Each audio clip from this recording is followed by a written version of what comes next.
성인도 이렇게 무한반복해서 무작정 영화를 들으면 귀가 뚫리나에 대한 얘기를 나누려고 해요. 그 기사를 제가 블로그에 포스팅했을 때 한 분이 이런 질문을 주셨는데, 성인의 경우도 이렇게 무작정 듣는 것만으로도 귀가 뚫리냐 라는 질문을 하셨는데, 제가 이렇게 답변을 했습니다.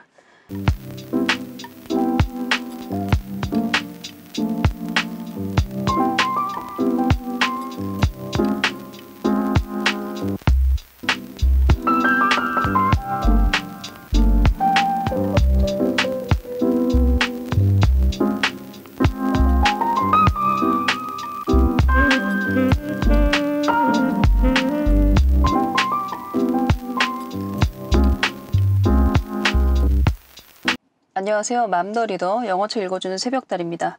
지난 시간에 저희가 라푼젤이라는 영화를 200번 반복해서 보던 6살 된 남자아이 이야기를 나눴어요. 근데 오늘은 성인도 이렇게 무한반복해서 무작정 영화를 들으면 귀가 뚫리나에 대한 얘기를 나누려고 해요. 사실 이 비슷한 제목의 책이 몇 년 전에 나와서 잠깐 눈길을 끌었던 기억이 있거든요. 노팅힐을 50번 들으니까 귀가 뚫린다, 이런 책이었던 것 같은데, 고등학교 때 모의고사 등급이 9등급 나오던 고등학교 중퇴생이 노팅힐이라는 영화를 50번 반복해서 보니까 귀가 뚫린 그 경험을 바탕으로 책을 지은 건데요. 이분이 나중에는 같은 방법으로 프랑스어도 그렇게 독학을 해서 나중에 부산대 불문학과 들어간 거로 알고 있어요. 나중에는 중국어랑 일본어까지 능통하게 돼서 5개국어 능통자가 됐다라는 기사를 제가 본 적이 있는데, 그 기사를 제가 블로그에 포스팅했을 때 한 분이 이런 질문을 주셨는데, 성인의 경우도 이렇게 무작정 듣는 것만으로도 귀가 뚫리냐 라는 질문을 하셨는데, 제가 이렇게 답변을 했습니다. 같은 영화를 50번 반복해서 들으면 귀가 뚫릴 수도 있는데, 같은 영화를 50번 반복해서 시청할 수 있는 어른은 많지 않다.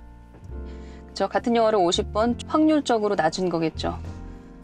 그러면은 이 무작정 듣는 거, 그냥 무작정 듣는다는 그 말이 어찌 보면 흘려듣기 같은 건데요. 제가 흘려듣기라는 말을 별로 좋아하지 않는 이유가, 사실 흘려듣기는 그냥 잡음일 수 있거든요. 그 흘려듣기가 잡음이 아니라 언어로, 그리고 의미의 덩어리로 쏙쏙 들어오는 그런 귀를 가진 사람은 어린아이들이에요. 그렇죠? 노암 첨스키가 얘기했던 LAD, Language Acquisition Device, 언어 습득 장치가 뇌에 있는 어린이들만 그런 능력을 타고났기 때문에, 걔네들이 멍하니 멍 때리면서 영화 보는 것 같지만 아니요. 그 영어 소리를 우리랑 다른 방식으로 입력을 해요. 다른 방식으로 흡수를 한다고요. 그런데 어른의 경우는 이런 능력이 퇴화됐기 때문에, 반대로 말하면 모국어 능력이 지나치게 발달했기 때문에 다른 나라 언어를 외국어로 이질감을 느끼면서 그 소리를 듣기 때문에 잘 안 들려요. 그게 어린아이들이 듣는 것처럼 의미의 단위로 들어오지가 않아요. 그렇다면 성인의 경우 이렇게 무작정 듣는 거, 성인의 경우는 이런 무작정 흘려듣는 것은 아무런 의미가 없고요. 작정을 하고 들으셔야 되는데, 어떤 식으로 작정을 해야 하냐면 초집중해서 들으셔야 돼요. 초집중해서 들으려면 적어도 내가 듣는 이 영화, 이 영상 컨텐츠가 70% 이상은 좀 들려야 돼요. 아니면은 영어 자막을 켜놨을 때 내가 그 자막을 읽으면서 들을 수 있을 정도의 속도? 그 정도의 컨텐츠로 듣기 연습을 하셔야 돼요.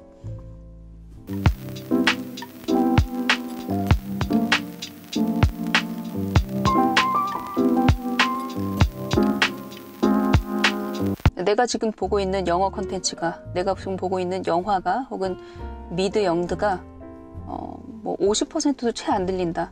그러면 초집중할 수가 없어요. 인간이 안 들리는 거, 반 이상이 해석이 안 되는 그런 영상물을 초집중해서 듣는 건 굉장히 힘들어요. 그리고 어리석은 거고요.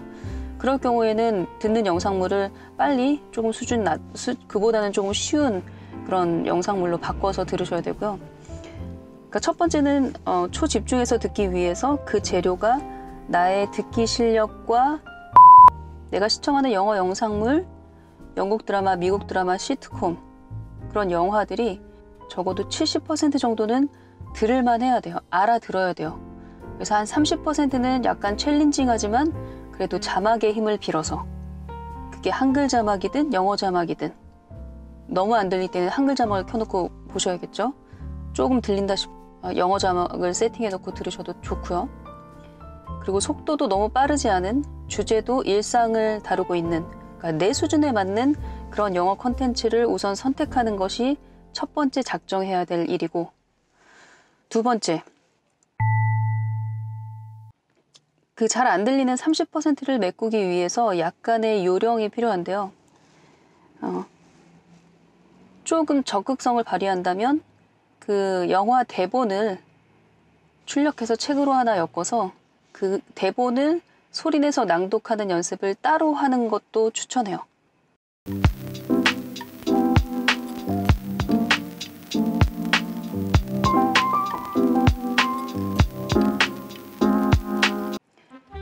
보는 영화마다 다 이렇게 대본을 낭독하라는 건 아니고요. 예를 들어서 이번 달에 내가 이 영화를 완전히 씹어먹고 싶다.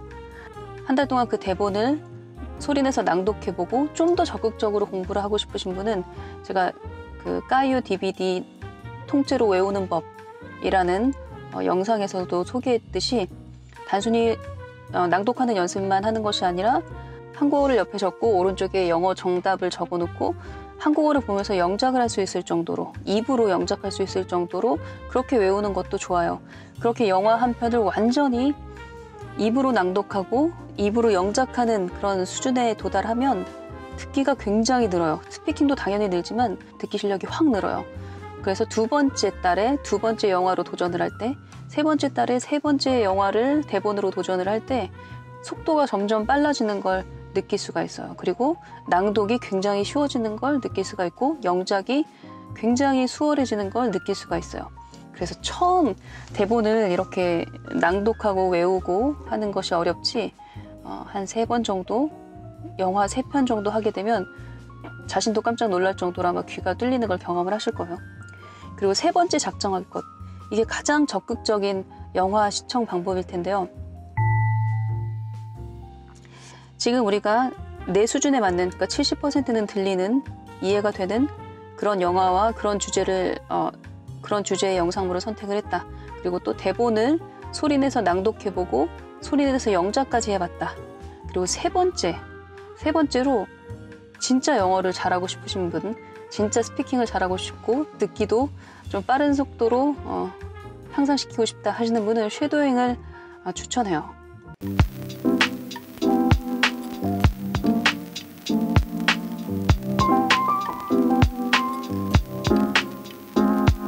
영화 대본을 입으로 낭독을 해봤고 그리고 또 입으로 영작을 해본 경험이 있기 때문에 이 쉐도잉 하는 게 조금 수월해요.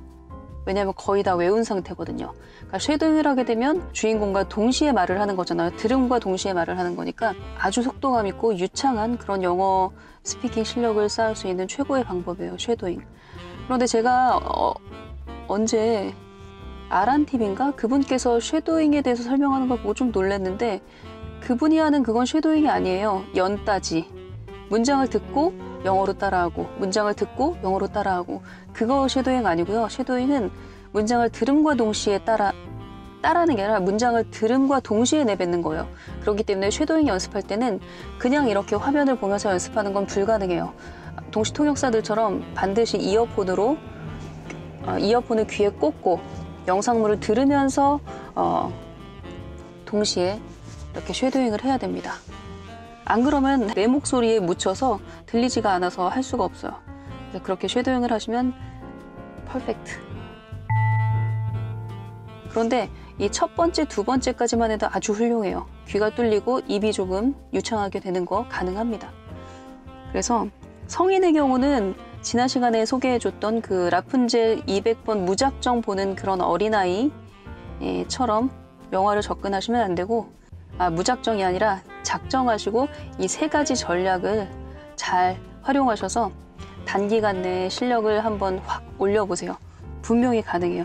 그래서 오늘은 짤막하게 이렇게 어린아이와 성인의 영화 보기는 조금 다르다라는 얘기를 들려드렸어요. 다음 시간에는 또 다른 이야기로 여러분들 만날게요.